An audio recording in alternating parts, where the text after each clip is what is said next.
नमस्कार, पर्दाफाश देख रहे हैं आप। मैं हूं आपके साथ सोनाली। आज बात करेंगे हिंदू मंदिरों पर बढ़ रहे अटैक्स की, क्योंकि पहले एक मामला सामने आया था कि रामचरितमानस की प्रतियां जलाई जा रही हैं। अब कुछ नफरत से भरे लोग इतने आक्रामक हो गए हैं कि मंदिर में घुसकर सारी हदें पार कर रहे हैं। आज पर्दाफाश कुछ जिहादी और नफरती भरे लोगों का करेंगे जिन्होंने सारी हदें पार कर दी, और ये खबर सुनकर आपका भी खून जरूर खौलेगा। तो चलिए शुरू करते हैं। उत्तर प्रदेश के सीतापुर जिले में मंदिर में घुसकर रामचरितमानस फाड़ने का मामला सामने आया। मंदिर में देवी देवताओं के कपड़े फाड़कर उन्हें गांव के अलग अलग हिस्सों में बिखेर दिया गया। घटना का आरोप नफीस नाम के एक स्थानीय व्यक्ति पर लगा, जिसे पुलिस ने गिरफ्तार कर लिया है। नाराज ग्रामीणों ने आरोपी पर कड़ी कार्रवाई की मांग की। घटना 8 जून 2023 की है। ये मामला सीतापुर जिले के थाना क्षेत्र रेउसा का है। घटनास्थल गांव करसा के राम लखन रस्तोगी ने मामले की शिकायत पुलिस में दी। राम लखन के मुताबिक उसी गांव के रफीक का बेटा नफीस 8 जून की रात लगभग 12 बजे गांव के शिव मंदिर में घुसा। यहाँ उसने रामचरितमानस को फाड़ दिया, फिर महादेव शिव की मूर्ति से वस्त्र उतारे, उन कपड़ों को भी फाड़कर फेंक दिया। शिकायतकर्ता का आरोप है कि नफीस की इस हरकत से पूरे गांव में गुस्सा है। अपनी शिकायत में राम लखन रस्तोगी ने आरोपी पर कड़ी कार्रवाई की मांग की है। पुलिस ने नफीस पर आईपीसी की धारा 295 के तहत एफआईआर दर्ज की। एक रिपोर्ट के मुताबिक शिकायत की कॉपी भी मौजूद है और आरोपी को गिरफ्तार करके जेल भेज दिया गया है। मामले की जानकारी जब हिंदू संगठनों को हुई तो वो भी मौके पर पहुंचे। हिंदू संगठनों का आरोप है कि नफीस महज एक मोहरा है और किसी ने उसके इस काम को करवाया। हिंदू संगठनों ने गांव में इस परिक्रमा में गांव के स्थानीय लोग भी शामिल हुए। हिंदू संगठनों का यह भी आरोप है कि देवी देवताओं के वस्त्रों को फाड़कर नाली में फेंक दिया गया था। फिलहाल पुलिस मामले में जांच के साथ आगे की कानूनी कार्रवाई कर रही है। साथ ही मौके पर कानून व्यवस्था की स्थिति सामान्य बताई गई। घटनास्थल पर पहुंचे राष्ट्र बजरंग दल के पदाधिकारियों ने आरोपी पर कार्रवाई में किसी भी प्रकार के ढिलाई पर आंदोलन की चेतावनी दी है। ये सब एक तरह से पार्टियों की मुस्लिम तुष्टीकरण का नतीजा है। पार्टी चंद वोटों के लिए दूसरे धर्मों पर वार करने लगती है। वहीं अगर मुस्लिम तुष्टीकरण की बात हो रही है तो बात कर लेते हैं समाजवादी पार्टी की, क्योंकि इसी पार्टी के नेता की तरफ से अनाप शनाप पहले बोला गया था। रामचरितमानस की कुछ लाइन बदलने के लिए स्वामी प्रसाद मौर्य ने खूब जहर उगला था। इसलिए आज एक धर्म विशेष, खासकर मुस्लिम धर्म, हिंदुओं के खिलाफ अपने दिमाग में जहर भरा हुआ है। जमाना गुजर गया। गोस्वामी तुलसीदास ने जब रामचरितमानस रची तब समाज की स्थिति क्या थी, ये जाने बिना आज उनकी चौपाइयों पर विवाद खड़ा करने का मतलब क्या है। दरअसल ये वोट की राजनीति है। संगठित समाज को जातिगत टुकड़ों में बांटने का एक सोचा समझा उपक्रम माना जा सकता है। यह विवाद हर कोई जानता है कि अंग्रेजों ने भी लोगों को बांटने के लिए यही कहा था। धर्म ग्रंथों को निशाना बनाकर समाज के इसी तरह टुकड़े किए गए थे जिस तरह आज समाजवादी पार्टी करने पर तुली है। देखते हैं कौन सी चौपाइयों पर विवाद है। पहली, ढोल गवार शूद्र पशु नारी ये सब ताड़न के अधिकारी। अर्थ है ढोल गवार वंचित जानवर और नारी, ये पांचों के बारे में जानकारी लेना जरूरी है। ताड़न का अर्थ किसी के बारे में पता लगाना, सच पता करना होता है। कहीं किसी चौपाई में ताड़न के स्थान पर ताड़ना शब्द लिखा है। ताड़ना का मतलब भी देखना, पता लगाना या जानकारी लेना है। कुछ लोग ताड़ना शब्द का अर्थ प्रताड़ना के रूप में ले रहे हैं। हो सकता है ये भी हो, लेकिन आज परिस्थितियां अलग है, इसलिए आज इनकी विवेचना में जाकर विवाद पैदा करना कतई सही नहीं है।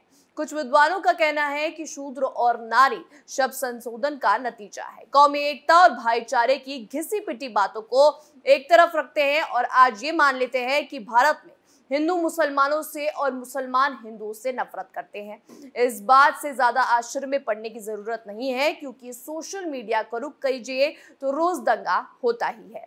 सुबह होते ही एक धड़ा दूसरे पर हमला बोलने लगता है। ऐसे में दूसरा भी खामोश नहीं रहता, पलटवार करता है। इसमें से हिंदू कौन है और मुसलमान कौन, ये ज्यादा दिमाग लगाने वाली चीज नहीं है।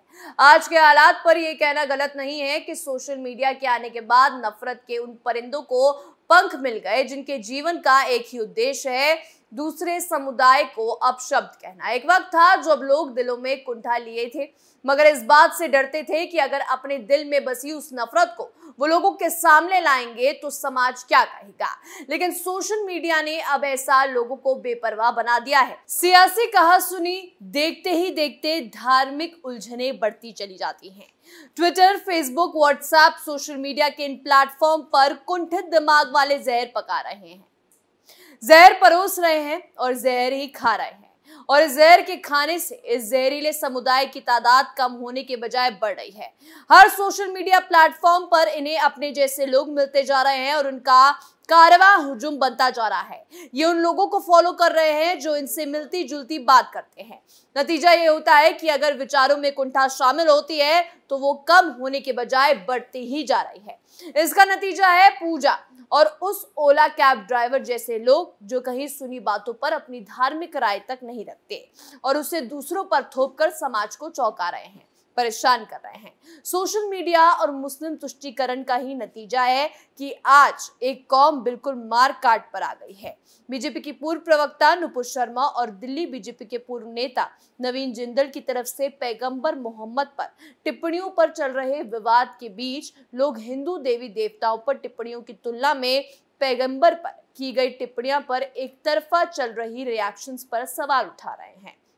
जहां हिंदू देवी देवता और सनातन परंपराओं पर बहुत खराब टिप्पणियां की गई हैं, जिन पर न कोई एफआईआर हुई और न ही मृत्यु दंड की कोई मांग की गई, जबकि हर शहर में लिबरल्स की तरफ से समर्थित भीड़ नुपुर शर्मा के सिर पर लगातार इनाम घोषित कर सर कलम करने की मांग कर रही थी। हालांकि पिछले कुछ सालों में कई मशहूर हस्ती, पत्रकार और राजनेताओं ने बिना किसी प्रतिरोध या रिएक्शन के हिंदू देवी देवताओं को गाली देना बंद कर दिया है। वास्तव में उनमें से कई अपनी इस हरकत की वजह से अपने करियर में आगे बढ़ रहे हैं। यहाँ ऐसी टिप्पणियां और सोशल मीडिया रिपोर्टों की एक छोटी सी लिस्ट पेश भी करेंगे। आपको बता दें कि लोगों ने किस तरह से हिंदू धर्म और देवी देवताओं का अपमान किया है। शुरुआत करते हैं दिल्ली के मुख्यमंत्री अरविंद केजरीवाल से, जिन्होंने कश्मीरी हिंदुओं के दुख का मजाक उड़ाया था और द कश्मीर फाइल्स को एक फर्जी फिल्म कहा था। ऐसे कई उदाहरण हैं जहां उन्होंने हिंदू देवी देवता, पवित्र प्रतीक और परंपराओं का मजाक उड़ाया। इससे पहले कि राम मंदिर निर्माण की बात थोड़ी दूर की कौड़ी लग रही थी, तब केजरीवाल ने 2014 में कहा था कि उनकी नानी दादी इसे कभी स्वीकार नहीं करेगी। वो बार बार राम मंदिर की जगह स्कूल, कॉलेज और अस्पताल बनाने की मांग कर रहे थे। राम मंदिर पर हिंदुओं का मजाक उड़ाने के अलावा 2019 में सीएम केजरीवाल ने एक अपमानजनक तस्वीर शेयर की थी, जहां एक व्यक्ति अपने हाथ में झाड़ू यानी उनकी पार्टी का प्रतीक के साथ हिंदू पवित्र प्रतीक स्वास्तिक को पीटते हुए दूर भागने की कोशिश कर रहा था। आम आदमी पार्टी में केवल केजरीवाल ही नहीं है जो हिंदू विरोधी बयान देते हैं या हिंदुओं के खिलाफ माहौल बनाने में लिप्त हैं। आप नेता संजय सिंह ने भी राजनीति में प्रासंगिकता हासिल करने के प्रयास में जून 2021 में बीजेपी और अयोध्या राम मंदिर ट्रस्ट की तरफ से धन की हेराफेरी का आरोप लगाते हुए एक झूठा अभियान चलाया था, जो बाद में फेक साबित हुआ था। अगस्त 2020 में आम आदमी पार्टी के ऑफिशियल ट्विटर हैंडल में सिक्किम में कंचनजंगा की तस्वीरें शेयर की गई, जिन्हें हिंदू और बौद्ध दोनों की तरफ से पवित्र माना जाता है। उत्तराखंड में कामेट पीक और नंदा देवी पहाड़ी, जहां नंदा देवी का एक पवित्र मंदिर है जो एक अवतार है हिंदू देवी मां दुर्गा की। इसने इन पवित्र चोटी और दिल्ली के गाजीपुर में एक विशाल लैंडफिल के बीच समानता दिखाई। विवादित ट्वीट के साथ कैप्शन में लिखा था कि भारत के सबसे ऊंचे पहाड़। प्रोफेसर रविकांत चंदन ने ज्ञानवापी विवादित ढांचे पर एक बहस के दौरान टिप्पणी की थी कि पंडितों द्वारा परिसर में हो रही अवैध गतिविधियों को कथित रूप से देखने के बाद इसे औरंगजेब की तरफ से ध्वस्त कर दिया गया था। उन्होंने जिस किताब और कहानी का जिक्र किया उसका किसी ऐतिहासिक दस्तावेज में कोई जिक्र नहीं। यहाँ तक कि किताब के लेखक ने खुद किताब को गंभीरता से नहीं लेने का सुझाव दिया था।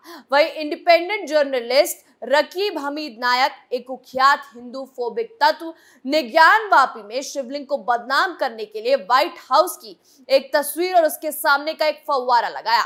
पत्रकार के अनुसार सर्वेक्षण दल को शिवलिंग नहीं मिला बल्कि एक फव्वारे का पता चला है, जिसका उपयोग हिंदू पक्ष की तरफ से ज्ञानवापी के स्वामित्व के लिए किया जा रहा है। खैर, ये फव्वारा गैंग काफी लंबे समय से शिवलिंग को फव्वारा ही बता रहा है। ये सब मुस्लिम तुष्टीकरण की राजनीति का ही नतीजा है, जिसमें देश की तमाम विपक्षी पार्टियां शामिल है और हिंदुओं के देवी देवताओं के मंदिरों से लेकर उनके पावन ग्रंथ को टारगेट करने में जुटे हुए हैं। पर्दाफाश में आज के लिए इतना ही। देखते रहिए कैपिटल टीवी उत्तर प्रदेश। नमस्कार।